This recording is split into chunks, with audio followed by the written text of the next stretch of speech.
Well, hey there everybody, Rhino here, and this is my 100% complete master set collection binder of the Scarlet and Violet base set. I've been collecting Scarlet and Violet pretty much since I started the channel. They've come in a lot of the packs that I've been looking at in different collections and things like that, and ever since I picked up the Miriam card, I've really been wanting to just finish this set. So over the last couple of months, I've gone ahead and done that, and today we're going to take a look at this binder and see what's inside. So here it is, the Scarlet and Violet binder. It's a simple little binder that I got for $7 off of Amazon.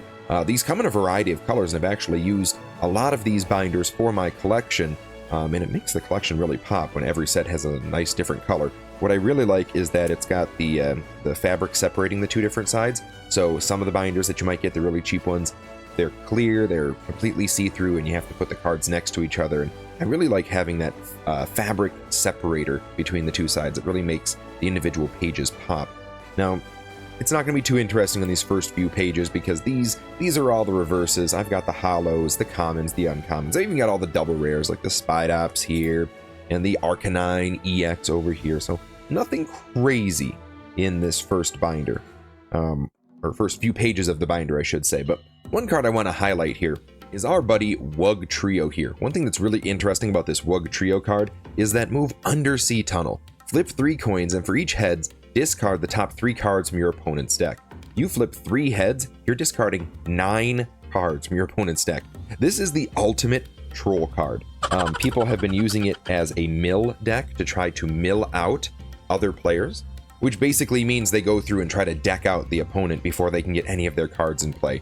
There were some times where I would play Pokemon TCG Live, and I would get so sick of getting beat by Charizard decks that I'd throw out a random Wug Trio mill deck and try to just absolutely troll my opponent. I'd have this, I'd have Misfortune Sisters, I'd have a couple other cards in there. And I think there's like a Whiz Cash or something that also allows you to discard cards. And basically within about 5 or 6 turns, I could completely deck my opponent out. They would be all out of cards and they would just be livid. Because, you know, they'd be out here trying to set up their Charizards, trying to draw with their Pidgeots, and just try to get all the cards they need. And all they could do is wipe out one Wug Trio at a time. So after they took the first prize, after that it was just like boom, boom, boom, boom. I would keep working on decking them out. So, you know, it was a fun little troll deck. But besides those cards, there's not too much else in the beginning part of the binder here, the commons and the uncommons. I get a lot of this Banette. If anybody's been a part of my stream, you'll know that this Banette is something that I've given away a few times in my streams as a part of my vault. So if you want to show up for some of those streams, I usually have them on Saturdays. Every other Saturday I've been doing streams, and you'll see a few of these cards as well as others in those vaults. So kind of going through here, and not too much on the commons and uncommon pages. It is worth pointing out that this entire binder, from beginning to end, all the reverses, all of the double rares, everything else, comes out to about $400 in total value. And most of that value does not come from the front of binder. So every single reverse, every single card in order. I mean, these are really nice looking cards, really just, you know, I love this set in general. But then you start getting to the art cards, and this is where things get pretty cool. So the Scarlet and Violet art cards, obviously they started here with the base set, but you can see the love and attention they put into certain cards here. So Tarantula was the first one, and they kind of go through here. This Armor Rouge is a really nice looking card as well. But then you get to Dondozo here, and the artwork on this card as it's just leaping out of the water. It's got the Tatsugiri down next to it. There was a lot of care being put into the art cards here. I really like the oversaturated kind of deep colors of the Palmot, the Pachirisu. Not so much, you know, it's more of like an oil painting versus some of these other ones which look very animated. There is a really neat story going on with a few of these cards. If you didn't know, if you look carefully at the Ralts card, it's really basic. You've got a young girl kind of packing a bag, look like she's moving to a new house, maybe moving in or moving out of a place. There's a man in the background, and you've got this little Ralts just kind of sitting there absent-mindedly, mouth agape, sitting on the couch. But when you move into the Kirlia card, you can see it's the same woman, the young woman, now older, with a baby in her arm. She's got a toy Ralts there on the ground, and the Ralts has evolved into a Kirlia. And if you look carefully in the background, you can see, there are some pictures of the man, the woman, and the Kirlia back there. I think at one point it was a Ralts. You can just kind of see there's some neat little details in there. So, and there's the man behind the picture here, kind of holding a couple bowls of soup. So a young family kind of going in and growing together with their Pokemon.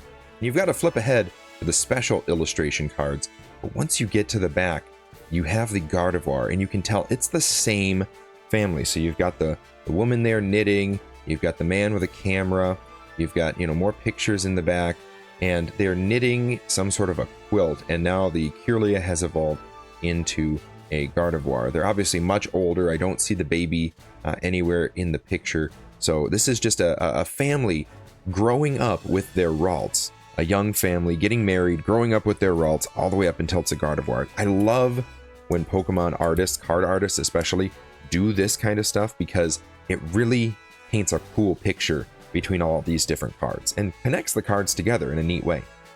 It also makes it so, if you play those cards, it's really a good feeling to be able to play those 3 cards down in a row and show that evolution, literally, as you're playing the game. So I like that a lot. We've got Fido and Grievard. I love that they're back to back. Kind of people have tried to make a connection between the different dogs, and is Grievard really a Mastiff that passed away, or is it a Fido, or are they just completely different? You've got Sandile down here hiding in the sand. You've got just Cloth looking ridiculous. I don't know. I'm not a huge fan of Cloth. A few others here. The King Gambit looks really cool with all the Pawniards in front of it. And then you start getting into the other full art cards here. You've got the Spidops, the Arcanine, and the Gyarados. This Gyarados you can actually buy straight out in a Gyarados EX box. They have those at GameStop. So if you're looking for this card specifically, just go to GameStop, buy one of those boxes. Boom, it's right there. It's not a special promo or anything. It's just in there as a card. We've got a few others here. The Miraidon and the Koraidon look really cool. I like, the futuristic Miraidon picture, while the Koraidon looks a lot more, natural, animalistic. One thing that's interesting, you're looking at all these cards, and really, you're not getting a ton of value out of these cards. I mean, I guess the Ralts and the Kirlia, those together are worth 24, and then you got the Gardevoir, which is a special rare. That one is worth about 32, but otherwise, you really don't get much. I mean, $8 for this Riolu, I guess? It's once you get to this page, you start to see a bit more. So, for example, this Arven is about $11, and then you've got Miriam here worth another 8 or so. And, these are nice, but you're not going to get a ton. I mean, I guess this penny's worth like $5 as well. So, the biggest value cards are actually located on this page, and it's not all of them. Like, you'd think this whole page is worth a ton of money, but you look at this Iron Treads here, it is a special illustration rare. It is $2.50. You just don't see that for special illustration rares. It just proves that sometimes when you're looking at the value of cards, its rarity is not always an indication of its value. The Ralts that I was looking at, which is just an IR, is worth 4 times the amount of this card. It's wild to me. As we start to reach the end of this binder, you do see some of the more valuable cards. The Miraidon up here is about 24, and the most valuable card in the set is this Miriam. This was the big card I was able to pull in a video a few months back, and it was worth a lot more in the past. Now it's worth about $34, so the most valuable card in the set is the Miriam. But overall, like I said before, this binder is worth about $400, a little less than that in total.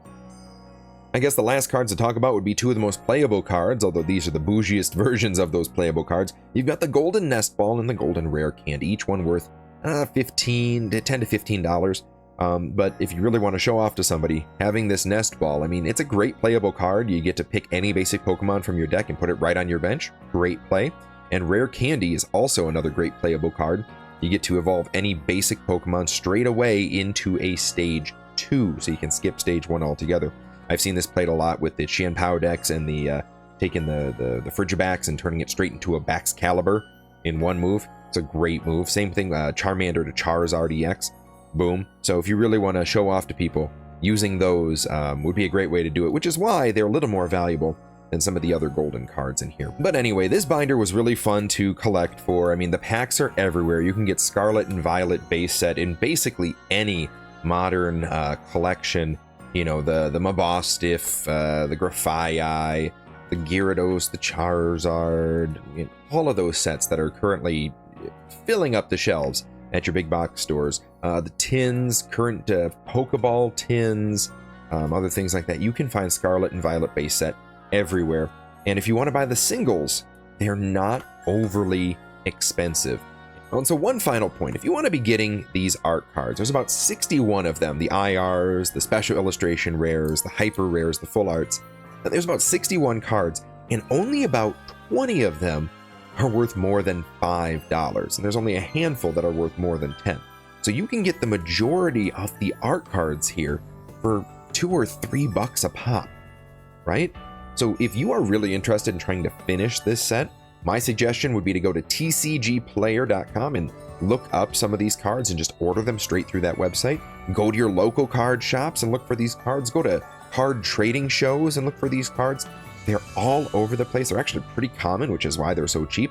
And you should be able to find most of them without having to break your bank. So if you're really interested, give it a try. I encourage you to try to finish this set. I think you'll have a good time. So if you enjoyed checking out this binder with me and you had a good time yourself, go ahead and leave a like on this video. You can drop a comment down below and tell me what you think of this binder. And if you want me to show off any other binders in the future, give me a suggestion for what you'd like to see. If you're not subscribed to the channel, please go ahead and do so. I'd really appreciate it. We just surpassed 2,500 subscribers, and I'd love to see the channel continue to grow. If you want to support the channel in other ways, you can go down to the description below where you'll find a link to my Streamlabs tip jar, as well as a link to my Patreon, where you can support the channel by giving a little bit of money every single month. Any money that gets donated to the channel goes directly back into buying more booster packs, more singles, more cards, and making more content for all of you guys. I hope you have a wonderful rest of your day, and I'll see you all later. Rhino, out.